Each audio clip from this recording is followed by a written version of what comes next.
Alright, we're finally out of Marbella. Seems like I have been here forever, but every time I make a stop, it seems like I've been there forever.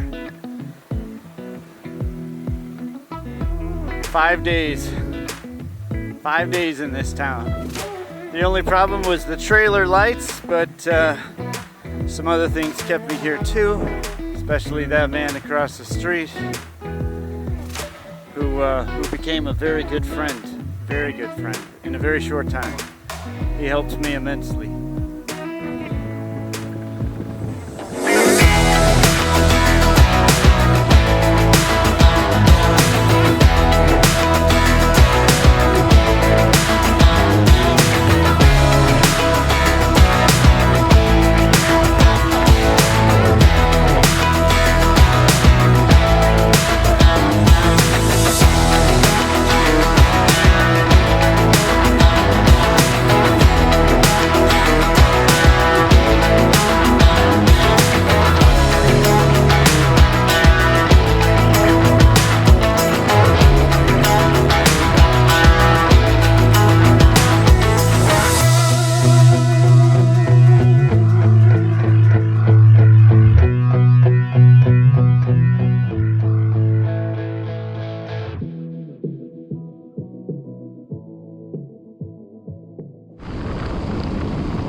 Something very unique about this little town. It looks like just any other town, but here they sell a special cookie and people from all over the world come get this cookie from this little tiny place behind me called Maria Luisa, and the cookie is called a Maria Luisa. So we're gonna attempt to try one of these cookies and see what it's like. So the cookies actually come out of this woman's house. So I'm not sure how world famous they are, but everybody says that people come from all over the world for these cookies. So we're about to find out how good the cookies are, but we have to wait in line.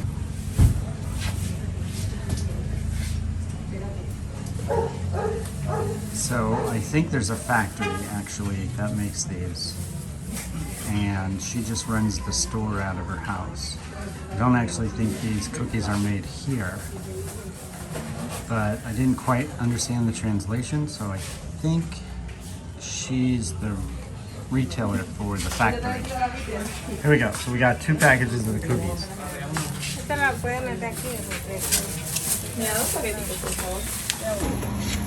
Alright, here's the cookies, the world famous Maria Luisa cookies.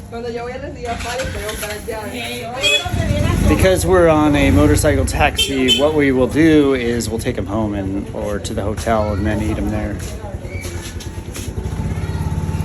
Gracias, gracias. You're probably wondering why I run on motorcycle taxis so often. If you knew how difficult it was to take the trailer out and then get the bike out and unpack it, it's an experience. So generally, before I unpack the bike, and just take a motorcycle taxi because it's much easier. You can go for about a half an hour on a motorcycle taxi for roughly $2, $2.50 around there. And usually I buy them like a Coke or something like that too, because when I'm taking a taxi it's usually to go get something, so I try to get them something too. Anyway, here's my motorcycle taxi guide for the day. In the town of San Juan, and I forgot the last part, Nico something, but anyway, alright, so heading back to the hotel, and we will grab some of our cookies. So we stopped at the taxi driver's house to drop off some chicken and a package of the cookies that I bought, because I only want one. But here goes, I'll taste it and see how good it is.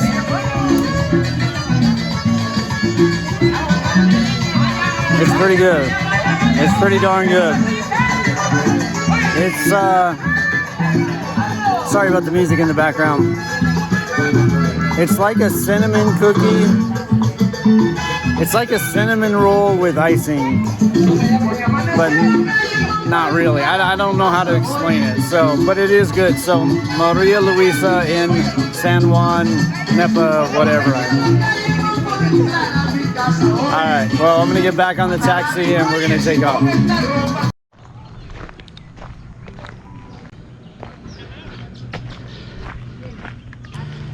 You need breeze. No, I just need to know where it's going. I can't tell. Solo aquí. Very little breeze. Sí, but mucho, mucho. Look, mucho. Okay. So if it's coming from here. Okay, I'm gonna go there.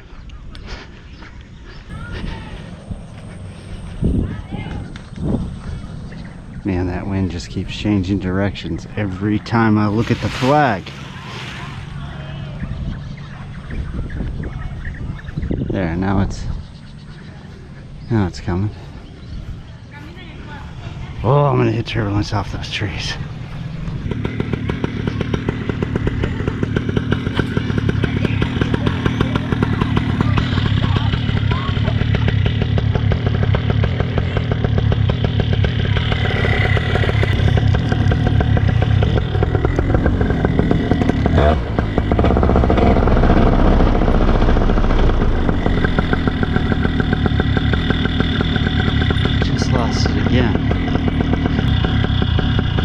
No hay mucha brisa. It's no bueno. It's no bueno. Hacia allá. See, it's going this way. No, nothing. Nada. Nada. Boom, nada. Boom, nada. And now this way. Hacia allá. It's no bueno. Muy bajo. Now it's this way.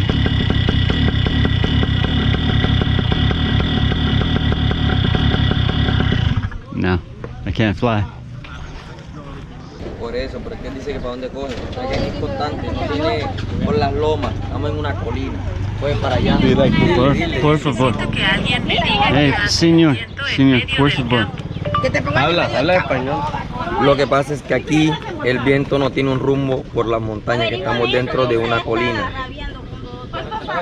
He speaks Spanish. What happens is that here the wind does not have a direction because we are inside a hill. Ah, Valle, valle. Ay, es no bueno. No.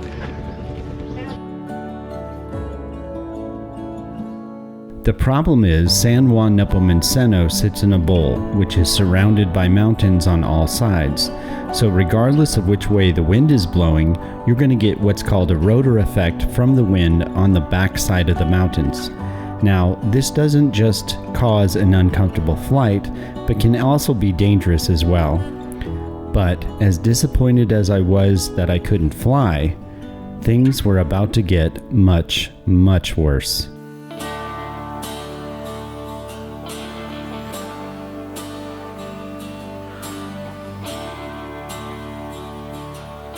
Thank you.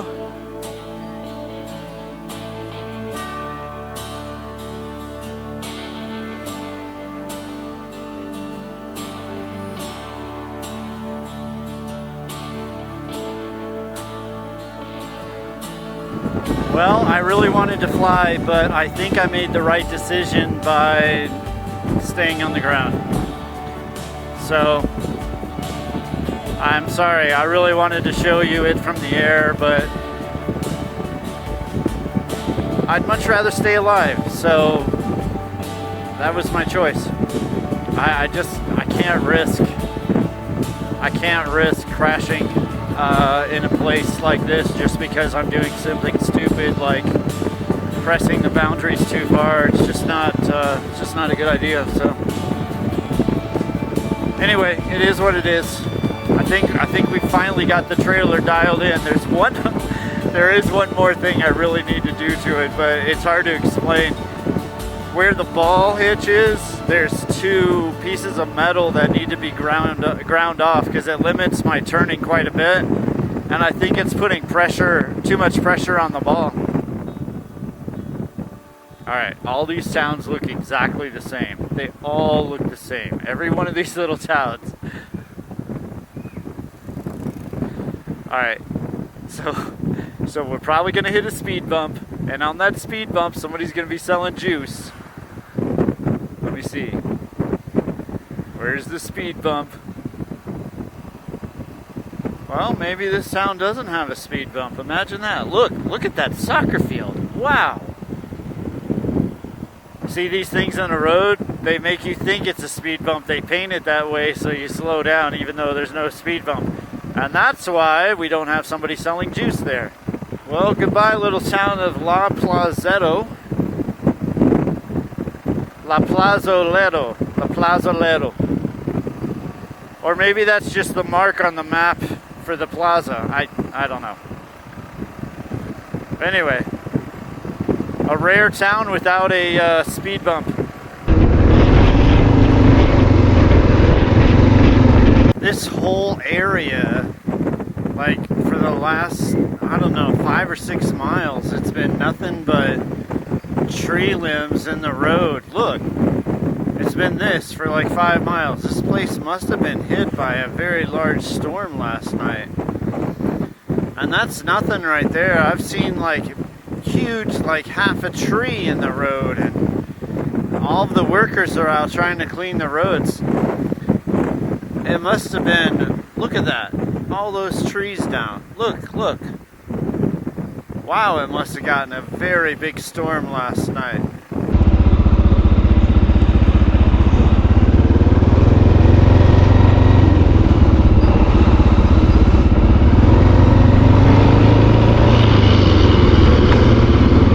A beautiful road up the Andes, but it's tough with the trailer.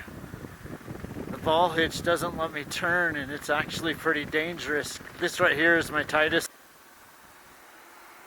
So obviously we're up in the clouds here. And I think the top is just right up there.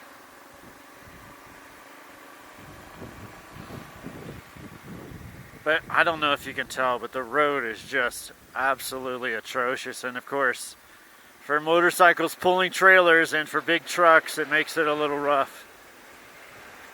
It was at this point that I decided I would catch a flight back to the United States in order to get some parts for the motorcycle to continue the journey, especially the gasket I needed in order to stop the oil leak.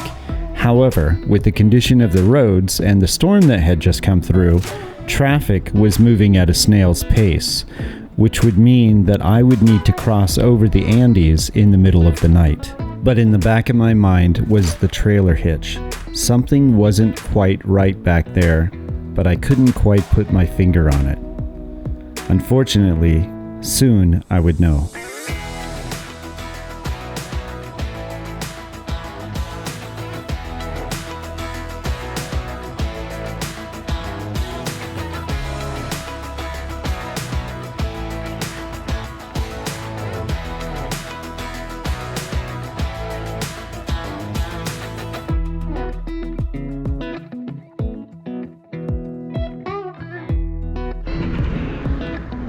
No, shoot.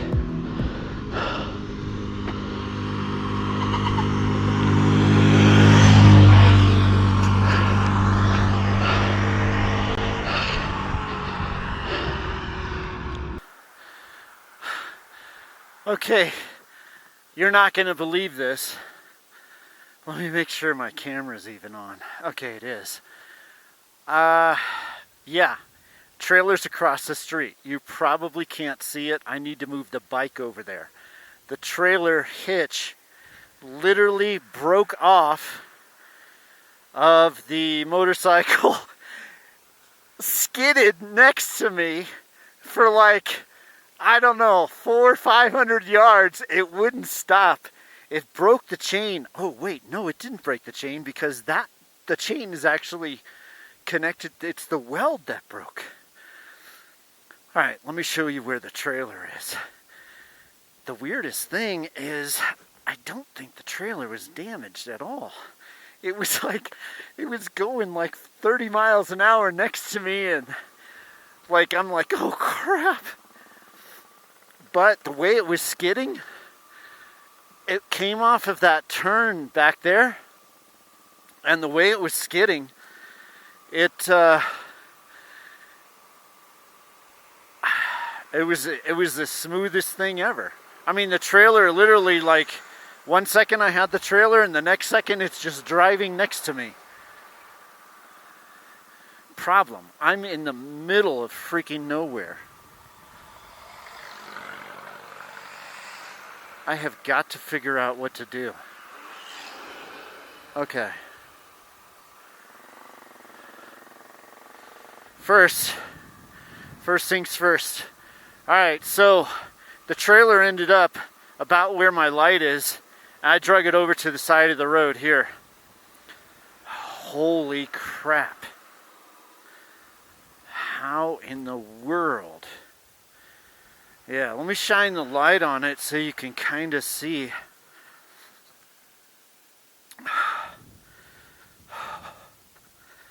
Yeah. All this is still intact.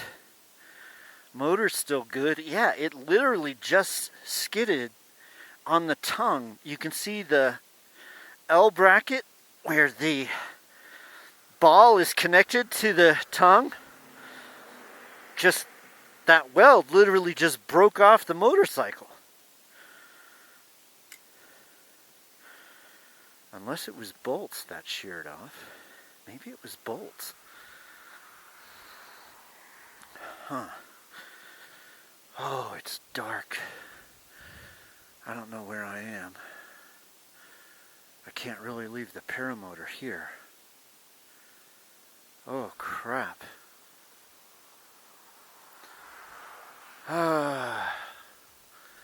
I don't know. Hitchhike? Something? Oh, gosh.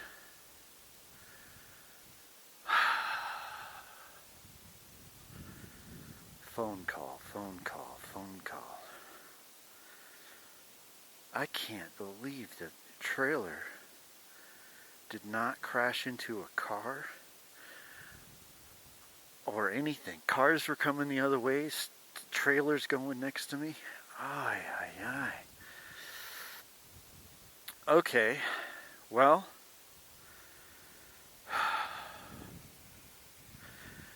this is interesting. Oh, this is interesting. I need some...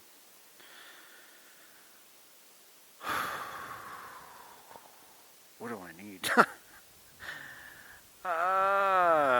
Okay. Let me make some phone calls, see what I can figure out. Hey, hey, hey. You know, so here's the thing about Colombia. You don't stop for people on the road in certain places because people pretend to be broken down, and then when you come help them, they kill you and steal your stuff. So I happen to be in that kind of an area right now. So, hey, hey! Oh, wait.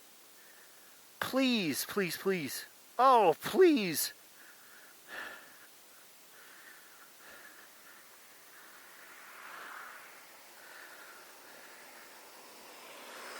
Amigo! Amigo! Amigo! Amigo! Shoot.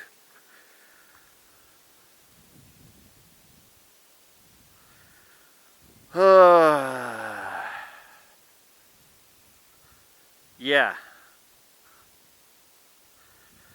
Alright. I gotta turn the bike off, otherwise I'm gonna kill the battery.